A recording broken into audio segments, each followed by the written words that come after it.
Going into a match, most players have a plan A, but when their plan A doesn't work, two things usually happen. They give up mentally and then they just try and play the same shots better. This never works. The player who wins isn't going to be the one with the better strokes. It's going to be the one that can adapt their game to any opponent that they face. I made the state team in 2023 and I've been coaching in person and online for about 3 years now. I can safely say that the difference between good and great players is having a reliable plan B. Alright, so when things go wrong in a game, there are a few things that you need to be on the lookout for. When your best weapon, your best shot, your best stroke, your best sequence isn't working, it is time to reconsider strategically and tactically what you're doing in this game. Say your ideal sequence going into this match against this specific opponent is a short serve from which you expect a long push, at which point you loop, and you find that that's just not happening. Your opponent is going in for the flick and getting their attack in too easily.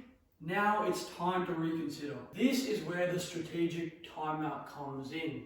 You have at least a minute in between all of your sets. This is your time to grab your towel, get a drink, wipe the sweat off you, but also ask yourself these 3 questions. First of all, what is working?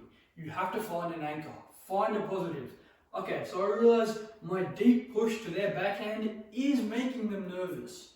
Then you have to identify and ask yourself what isn't working. Yes, I have this really nice short serve that I like doing, but in this match against this opponent, they're just able to flick everything back. So once you've got one thing that you know is working and you know what isn't working, you have to then ask yourself what you haven't tried yet in this game. This question is what helps you formulate your plan B. So once you've asked yourself this question, there is 3 tactics within plan B that you can use to gain your control back in this game and start winning more points. The first tactic is changing the pace. If you realize that they're enjoying playing these fast exchanges, backhand to backhand, forehand to forehand, with a fast tempo, your job is to slow it down. When the rally's fast, that's where they're comfortable.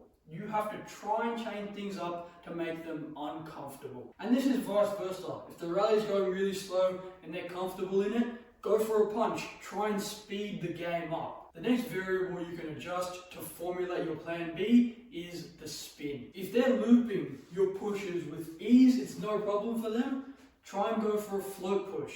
Throw them off. Add a little bit less spin. Disrupt their rhythm. What's likely going to happen when you change the spin up on your serves, when you change the spin up on your pushes, on your loops even, the ball's going to go into the net or it's going to fly off the end of the table. This variation in spin is what causes the uncertainty and ruins the rhythm for your opponent. The last variable that you can adjust to formulate your plan B is placement. Where are you hitting your shots at the moment? If you've realized that every time you play a backhand or a forehand straight to the middle forehand area, they smash it, you don't want to aim for that area again. Similarly with your serves, if you realize a serve to their backhand is very easy for them to just topspin back, aim for their forehand, or even aim for their body, their crossover point. Make them decide whether they're going to play a backhand or a forehand. Alright, so once you've asked yourself those 3 questions, you can then create your plan B and you're going to go into the next set with a much better approach. If you're just trying to brute force your way back into a game,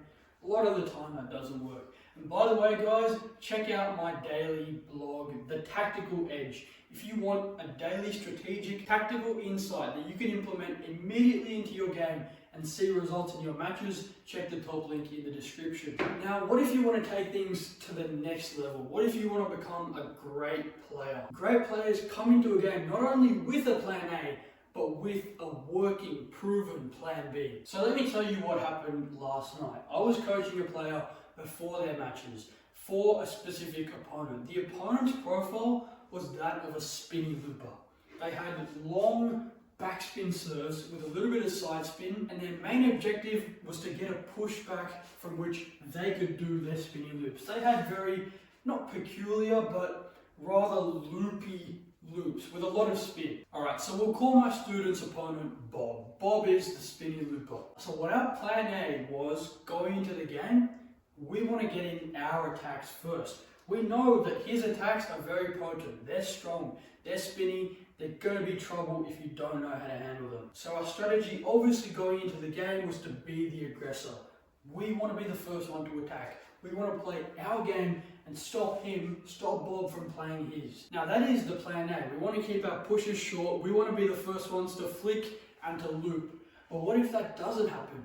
What if the tides turn? What if Bob gets into the games with his potent, powerful spinning loops? You have to have a contingency plan in these situations. And a pre-planned one, a pre-planned plan B, is how you can ensure that you are best prepared for the match. And that is why right before the game we practiced our blocking.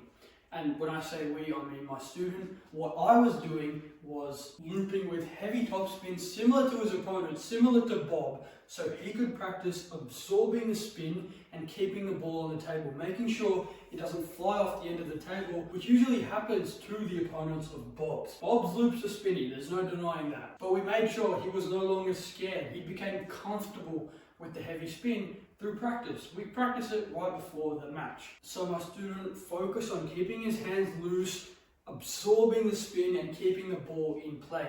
And whilst doing that, aiming to his backhand. His forehand is where the spinny loops are coming from. If we can constrict that area and focus more on the backhand side, we're going to be able to get our attacks in a lot easier because Bob is going to find it harder to use his backhand and he's going to have to pivot around a lot to play his forehand. So overall, it was about being comfortable with his long spinny backspin serves, attacking every single one you can, trying to be the aggressor. That's our focus going into the game.